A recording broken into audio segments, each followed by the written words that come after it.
Hello everyone, welcome you all to my channel एसबाला tutorials. मैं हूं श्वेता बाला और स्वागत करती हूं आप सभी का आज के इस लेसन में। आज हम बात करेंगे डीबीटी जेआरएफ 2017 के क्वेश्चन पेपर पे। ये हमारा फोर्थ पार्ट है सेक्शन ए का। सेक्शन बी का भी एक पार्ट मैंने इस प्लेटफॉर्म पर डाल रखा है। अगर आपको मेरा आज का ये वीडियो पसंद आता है तो इसे लाइक करें। साथ ही साथ इसी तरह के और वीडियोस देखते रहने के लिए मेरे चैनल को सब्सक्राइब करें और बेल आइकन को प्रेस करें ताकि मेरे अपकमिंग वीडियो सबसे पहले आप देख पाएँ। चलिए शुरू करते हैं हमारा आज का ये सेशन। और आज का सबसे पहला क्वेश्चन है, The A260 of a plasmid solution after 10-fold dilution is 0.2. Given that A260 of 1 represent 50 μg per ml of DNA and the total volume of isolated plasmid solution is 50 ml, what will be the concentration and amount respectively of the isolated plasmid? तो यहाँ पे question में हमें पूछा जा रहा है कि डीएनए का कंसंट्रेशन क्या है और टोटल कितने अमाउंट ऑफ प्लाज्मिड को स्टैक किया गया है। क्वेश्चन में क्या दे दिया गया है, यहाँ पे 826 is the wavelength. Okay, so 826 का मतलब है absorbance at 260 nanometer wavelength. Okay, इस पे यहाँ पे प्लाज्मिड में कितना ओडी आ रहा है वो यहाँ पे मेंशन कर दिया गया है। साथ ही स्टैंडर्ड ओडी 1 में if the standard OD 1 then the DNA concentration क्या होता है वो यहाँ पे मेंशन कर दिया गया है। ठीक है, so on this basis we have to calculate the concentration and the amount of isolated plasmid. तो देखते हैं कैसे कैलकुलेट करेंगे। तो सबसे पहले क्वेश्चन में हमें क्या दे रखा है, 1 OD equals to 50 μg per ml of DNA. Okay, this is already mention in the in the question. दूसरी बात हमें और क्या बताई गई है क्वेश्चन में कि 0.2 OD जो है वो है हमारा सॉल्यूशन का जिसका कि हमें कैलकुलेट करना है कंसंट्रेशन। ठीक है, सो अगर 1 OD में 1 OD होने पर डीएनए का कंसंट्रेशन 50 μg per ml होता है, देन 0.2 OD होगा अगर, तो इसमें हम लोग कैलकुलेट कर सकते हैं कि डीएनए का कंसंट्रेशन क्या होगा। इसके लिए क्या करेंगे, 50 × 0.2 इक्वल टू आ जाएगा 10 μg per ml of DNA. ठीक है, अब हमारे पास टोटल सॉल्यूशन जो है वो बताया गया है कि टोटल सॉल्यूशन कितना है। टोटल सॉल्यूशन है 50 μl। ओके, तो 50 μl में क्या होगा, यहाँ पे 1 ml में 10 μg है, देन 50 μl ऑफ सॉल्यूशन में कितना डीएनए प्रेजेंट होगा इसको कैलकुलेट करना है। तो यहाँ पे एक चीज़ हम ध्यान देंगे कि यहाँ पे जो ml है वो कन्वर्ट हो रहा है किसमें, μl में। ठीक है, सो यहाँ पे यूनिट का कन्वर्जन हो रहा है तो इसको ध्यान में रखेंगे पहले। ठीक है, तो 1 ml इक्वल टू हो जाता है हमारा 1 ml equal to 1000 μl। Okay, so आप ये कह सकते हैं कि 10 μg इन 1 ml या 10 μg इन 1000 μl। ओके, सो 10 μg कितने में है, 1000 इन 1000 μl। ठीक है, तो हमें 50 μl में अगर निकालना है तो क्या कर देंगे हम, 10/1000 इंटू 50। ठीक है, यहाँ पे 50 से इंटू कर दिया जाएगा। सो सेम 10 इंटू 50/1000 आ जाएगा वैल्यू क्या, 0.5 μg per ml, यानी 1 ml के अंदर 0.5 μg डीएनए प्रेजेंट होगा। Okay, now there is one more condition that is given in the question. क्या, solution is diluted 100 folds। It means क्या है, यहाँ पे जो हमारा सॉल्यूशन गिवन है उसका डाइल्यूशन कर दिया गया है 100 टाइम्स। ओके, यानी ये जो हमें वैल्यू मिल रहा है आफ्टर डाइल्यूशन मिल रहा है। तो एक्चुअल जो वैल्यू होगा डीएनए का, जो एक्चुअल कंसंट्रेशन होगा सॉल्यूशन के अंदर, उसको जानने के लिए हम क्या करेंगे, we just multiply this 100 with the 0.5. okay, so the actual amount of DNA equals to 0.5 into 100, which gives you 50 μg per μliter. okay, so total amount of DNA present in a solution is 50 μg per μliter. And what is the concentration? So for the concentration, same we have to do. From this question we have just only multiply the 100. okay, so यहाँ पे क्या हमने देखा था, 10 μg per ml और 10 μg per 1000 μl. ठीक है, हो सकता है इनटू हमें क्या करना है, जस्ट 100 से मल्टीप्लाई कर देना है, because it is diluted 100 folds.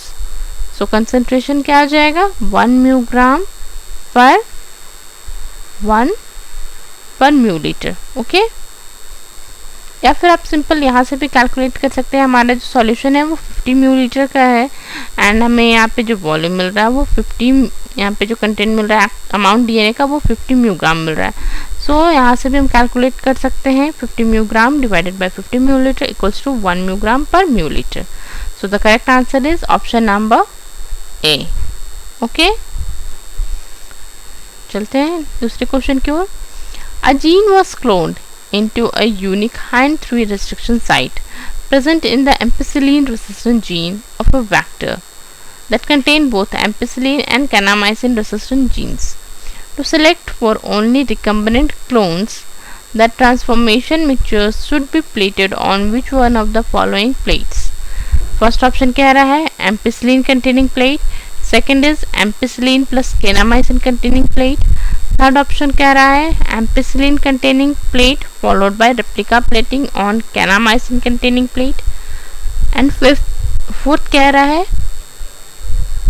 Kanamycin containing plate followed by the replica plating on ampicillin containing plate.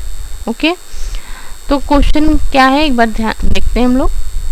Question में कह रहा है कि एक जीन है जिसकी क्लोनिंग की गई है. So this is our gene of interest. Okay,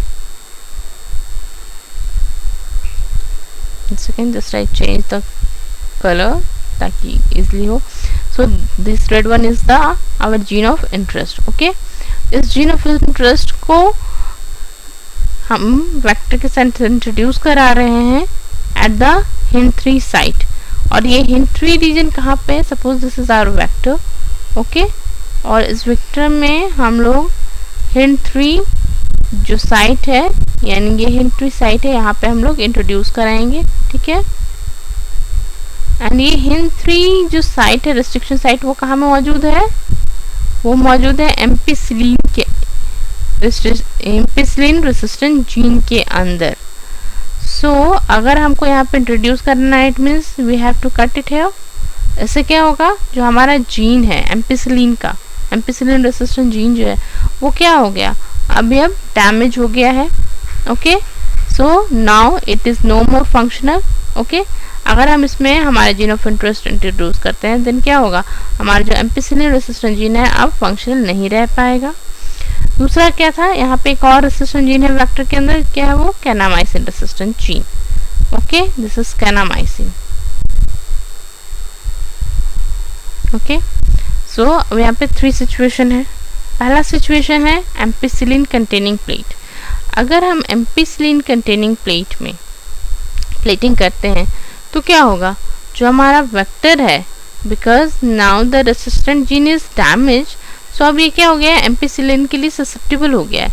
सो अगर एम्पिसिलिन में हम लोग इसको डालेंगे तो क्या हो जाएगा, जो हमारा रिकॉम्बिनेंट होगा वो डाई कर जाएगा. ठीक है, एंड अगर वो डाई कर जाता है then how can we select, हमें आइडिया नहीं मिल पाएगा कि कहाँ पे कौन सा प्लाज्मिड था जो कि एम्पिसिलिन जो हमारा जीन ऑफ इंटरेस्ट कैरी कर रहा था. ठीक है, so the option 1 is wrong. Okay, next is Option B, kanamycin. Second option is, option 1 is wrong. Now second option, ampicillin plus kanamycin containing plate. So यहाँ पे क्या होगा, एम्पिसिलिन प्लस कैनामाइसिन दोनों इस प्लेट में मौजूद हैं. तो अगेन क्या करेगा, कैनामाइसिन से तो रेसिस्टेंट है हमारा vector, but due to the ampicillin क्या होगा, वो डाई कर जाएगा. तो इस तरह से जो हमारा रिकॉम्बिनेंट है अगेन डाई कर गया. ठीक है. सो ये ऑप्शन भी नहीं हो सकता है, क्योंकि हमें प्लेटिंग करनी है अगर, तो हमें उसको लाइव रिकवर करना पड़ेगा, तभी हम इसकी क्लोनिंग फर्दर कर सकेंगे. सो थर्ड ऑप्शन क्या कह रहा है, ampicillin containing plate followed by replica plating on kanamycin.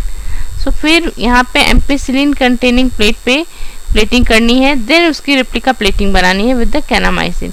सो यहाँ पे क्या होगा, जो हमारा वेक्टर होगा वो तो डाई कर गया है, अब हम उसको किस तरह से रिकवर कर सकते हैं. सो ये ऑप्शन भी सही नहीं होगा, बिकॉज एम्पिसिलिन से क्या हो जाएगा, वो हमारा वेक्टर जो है वो डाई कर जाएगा. So we can't recover from this plating also. Option number D, kanamycin containing plate followed by replica plating on ampicillin containing plate. तो ऑप्शन डी में क्या कह रहा है, पहले इसकी प्लेटिंग किस पे की जाएगी, कैनामाइसिन पे. तो हमारा जो वेक्टर है वो कैनामाइसिन रेसिस्टेंट है. तो ऐसे में क्या होगा, जो भी वेक्टर्स,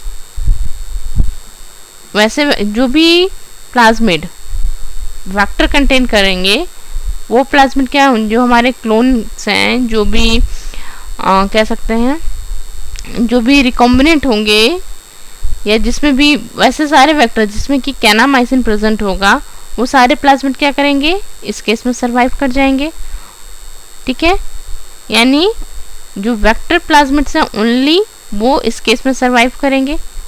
अब हमें चेक क्या करना है कि वेक्टर जो प्लाज्मिड हैं कैनामाइसिन प्लेटिंग के बाद जो सरवाइव कर रहे हैं, क्या वो सारे रिकॉम्बिनेंट हैं या नहीं हैं. इसके लिए हम क्या करेंगे, एम्पिसिलिन की रेप्लिका प्लेटिंग करेंगे. रेप्लिका प्लेटिंग में क्या होता है, एक मास्टर प्लेट होता है जिसमें कॉलोनीज डेवलप करती हैं माइक्रोब्स की या बैक्टीरिया की कह सकते हैं. एंड हम इस यहाँ पे सपोज ये कॉलोनीज है डिफरेंट, यहाँ पे इस तरह से कुछ कॉलोनीज ग्रो करती हैं. ठीक है. इसकी हम एक रेप्लिका यानी डुप्लीकेट बनाने के लिए क्या करते हैं, एक मसलिन क्लॉथ लेते हैं और उसको जस्ट हल्का, या वेलवेट क्लॉथ लेते हैं. ठीक है. एंड उसको जस्ट इसमें टच करवाते हैं और फिर उसको एक अलग मीडिया कंटेनिंग प्लेट जो होता है हमारा रेप्लिका प्लेट, उस पर टच करवाते हैं. इससे क्या होता है, हूबहू जो कॉलोनीज का पोजीशन मास्टर प्लेट में होती है वही रेप्लिका प्लेट में आती है. इससे अब क्या है, एम्पिसिलिन कंटेन कर रहा है. सो यहाँ पे क्या होगा, वैसे वेक्टर्स जो कि हमारा जीन ऑफ इंटरेस्ट कैरी कर रखे होंगे वो क्या करेंगे, डाई कर जाएंगे. तो सपोज कीजिए दिस ये दोनों ही हमारा जो है वो अभी क्या कर रहा है, देखिए यहाँ पे 4 कॉलोनीज थी सपोज, इसमें से कॉलोनी पहली और दूसरी कॉलोनी जो है वो देख रहे हैं हम कि डाई कर गई. ठीक है. So now we get the position कि कहाँ पे हमारा प्लाज्मिड वेक्टर जो है वो रिकॉम्बिनेंट है. ओके. सो अब हम क्या कर सकते हैं, यहाँ से इन वेक्टर्स को लेकर के इनकी क्लोनिंग कर सकते हैं. ठीक है. तो करेक्ट आंसर क्या हो जाएगा, ऑप्शन नंबर डी. चलिए नेक्स्ट क्वेश्चन देखते हैं. From among the options given below, RNA polymerase II transcribes which of the following? So correct answer is option number C, microRNA. This is the very simple and easy question. Okay. ये just बिल्कुल basic अगर आपने पढ़ रखा है तो यहाँ से ये क्वेश्चन आराम से सॉल्व हो जाएगा. चलिए मूव करते हैं नेक्स्ट क्वेश्चन के लिए. The melting curve of DNA solution is represented below. It suggests that option A, the given DNA has one stretch with a biased base composition. Option B, the given DNA has two stretches with the biased base composition. Option C, the given DNA has 3 stretches with a biased base composition. And fourth is the given DNA has unbiased base composition. Okay. तो हम graph को देखते हैं। यहाँ पे क्या दिखा रहा है ग्राफ, टेम्परेचर एंड एब्जॉर्बेंस के अगेंस्ट ग्राफ ये बन रखा है। इसमें सबसे पहले क्या हो रहा है, एक टेम्परेचर है, ठीक है, 0, सपोज यहाँ पे इनिशियल टेम्परेचर 0 है या सर्टेन टेम्परेचर कुछ भी है।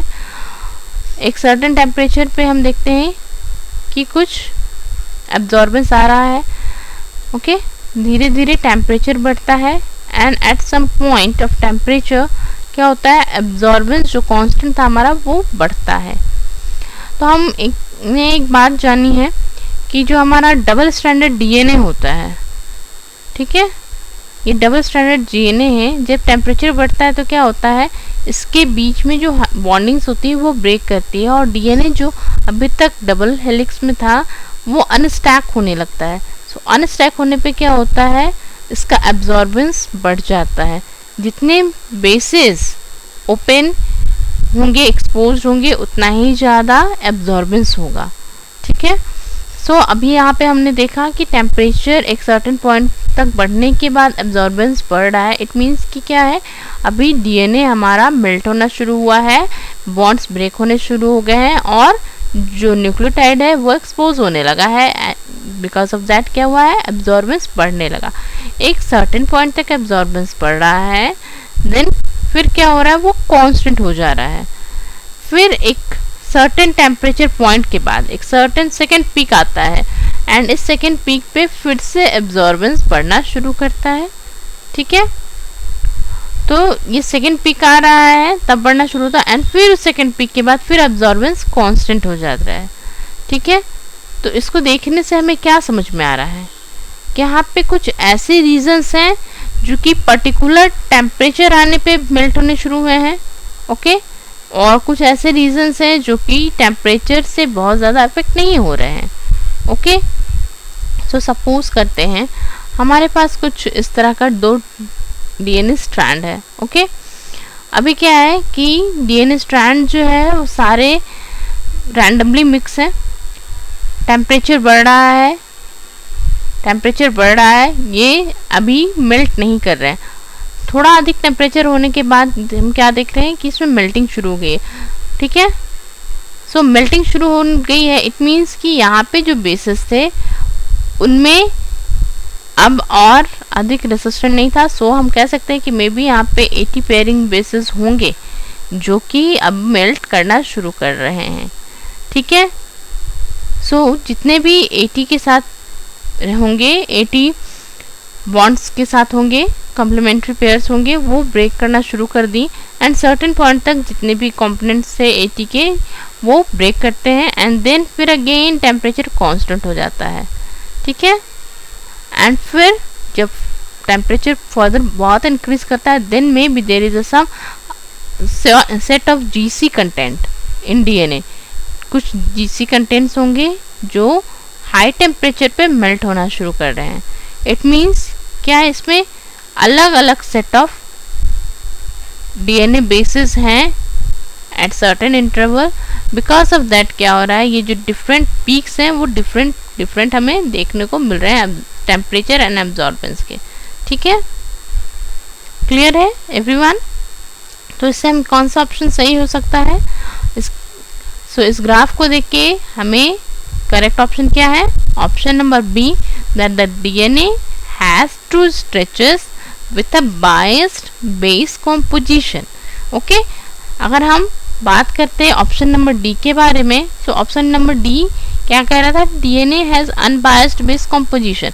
सो if the base composition is unbiased then what happened, then क्या होता है, जैसे ही टेम्परेचर बढ़ता DNA starts to melt and it continues melting, ठीक है, एंड द एब्जॉर्बेंस इंक्रीजेस।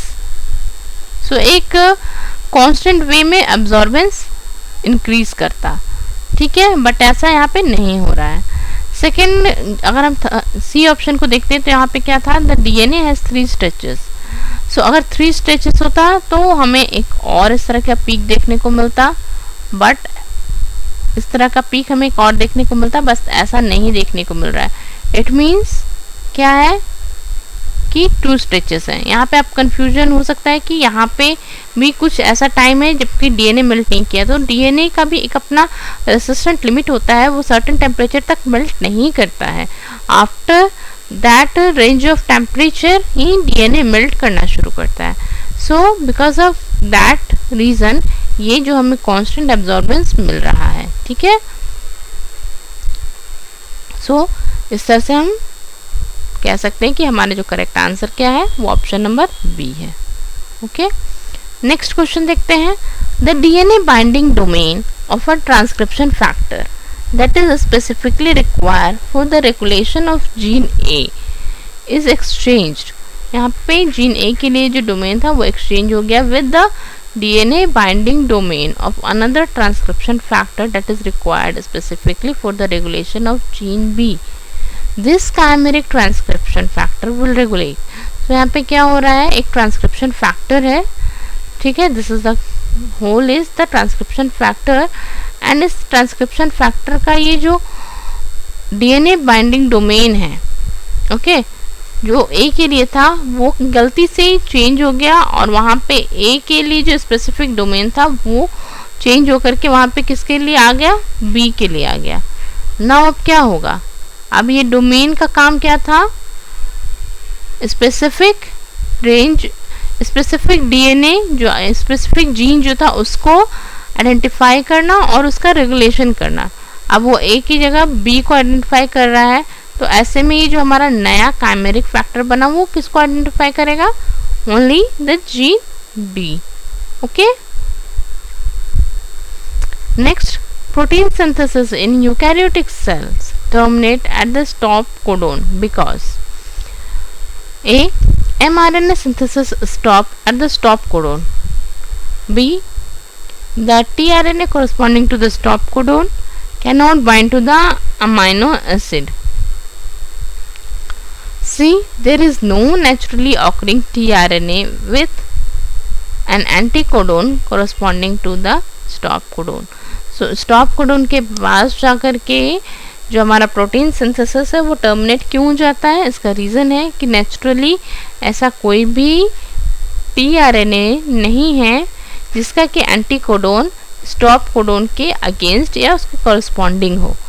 तो क्या होगा, यहाँ पे वो कोडोन को पिक नहीं कर पाएगा और फर्दर जो हमारा सिंथेसिस था, ट्रांसलेशन था प्रोटीन का, वो नहीं होगा। So correct option is option number C. Next question, a DNA fragment was digested with a restriction enzyme X with their recognization sequence. ठीक है, यहाँ पे एक सीक्वेंस दे दिया गया है। So what would cleave at the position of the arrows, यहाँ पे जो एरोज दिए गए हैं इस पोजीशन पे ये क्लीव कर रहा है। ओके, ठीक है। You want to clone this fragment in a vector which does not contain the restriction site for X.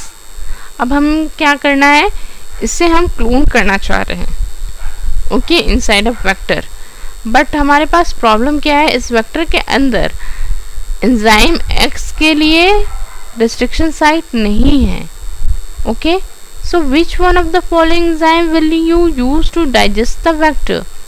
So किसी भी फ्रैगमेंट को वेक्टर के अंदर इंसर्ट कराने के लिए सबसे इम्पोर्टेंट क्या होना चाहिए कि दोनों के जो रिस्ट्रिक्शन साइट्स हैं वो सिमिलर होना चाहिए या ऐसे होना चाहिए जिससे कि जो फ्रैगमेंट हमें मिलके बने वो एक दूसरे के कॉम्प्लीमेंट्री बन सके। ठीक है, तभी तो क्या होगा, यहाँ पे डीएनए के साथ ये लाइगेट कर पाएगा। अगर कॉम्प्लीमेंट्री नहीं होगा दोनों ही फ्रैगमेंट, देन यहाँ पे लाइगेशन नहीं हो पाएगा एंड हमारा जो फ्रैगमेंट है या जीन ऑफ इंटरेस्ट है वो हमारे वेक्टर के साथ अटैच नहीं हो पाएगा। ओके, सो अब हमें यहाँ पे कुछ एंजाइम्स दे दिए गए हैं। The sequence of the restriction site and the position of cleavage for each enzyme is shown below. So यहाँ पे दे दिए गए हैं एंड हमें यहाँ से पता करना है कि हम कौन सा एंजाइम एक्स के बदले यूज़ करें ताकि हम हमारे वेक्टर के साथ हमारे फ्रैगमेंट को लाइगेट कर सके। ठीक है, तो यहाँ पे क्या हम देखते हैं, जो एंजाइम एक्स है उसके थ्रू क्लीवेज के बाद हमें जो फ्रैगमेंट मिलेगा वो क्या मिलेगा, GATCNG। ओके, कुछ ऐसा फ्रैगमेंट हमें मिलेगा। सो हमें एंड सेकेंड फ्रैगमेंट जो हमें मिलेगा वो कैसा मिलेगा, G एक साइड एंड CCTAG। ओके, तो अब हमें क्या देखना है, हमें चेक करना होगा कि इन चारों एंजाइम में से कौन सा ऐसा एंजाइम है जो इस तरह का सिमिलर फ्रैगमेंट क्रिएट कर रहा है। ओके, तो सबसे पहले ऑप्शन ए देखते हैं। ऑप्शन ए में क्लीवेज हो रहा है G एंड A के बीच में, एंड यहाँ पे क्लीवेज है G एंड G के बीच में। ठीक है, ठीक है, एक बेस पेयर अगर मिसमैच भी है तो कोई बात नहीं है, हम नेक्स्ट बेस पेयर अगर मिल रहा हो तो भी हम एंजाइम को यूज़ कर सकते हैं। तो यहाँ पे आगे के बेसिस को हम देखते हैं। आगे क्या है, ATTC, एंड हमें क्या चाहिए, ATCC। ओके, सो ये नहीं काम आएगा हमारे। सेकंड है TCGAC, अगेन ये भी कंप्लीमेंट्री पेयरिंग नहीं कर पाएगा। Option C, A and G के बीच में यहाँ पे क्लीवेज हो रहा है, and after the cleavage we get GATC। तो यहाँ पे आप एक चीज़ देख रहे होंगे कि बहुत हद तक ये जो सेगमेंट है GATC ये 4 जो है वो एक जैसे हैं। ठीक है, तो सिमिलर फ्रैगमेंट यहाँ पे फॉर्म हो रहा है। तो हम यहाँ पे अपने बेस को, हमारे वेक्टर को, जो हमारा फ्रैगमेंट जो है, हम उसको क्या कर सकते हैं, यहाँ पे इंट्रोड्यूस करा सकते हैं, बिकॉज यहाँ पे 4 बेसिस जो हैं वो एक दूसरे को कॉम्प्लीमेंट करने के लिए रेडी हैं। ठीक है, सो करेक्ट आंसर क्या हो जाएगा हमारा, option number C. Which one of the following is not important for the regulation of tryptophan operon by attenuation? So tryptophan is a negatively regulated operon. Okay, and इसमें regulations दो तरह से होते हैं, पहला तो repressor के थ्रू, और if repressor is not working properly then by the attenuation.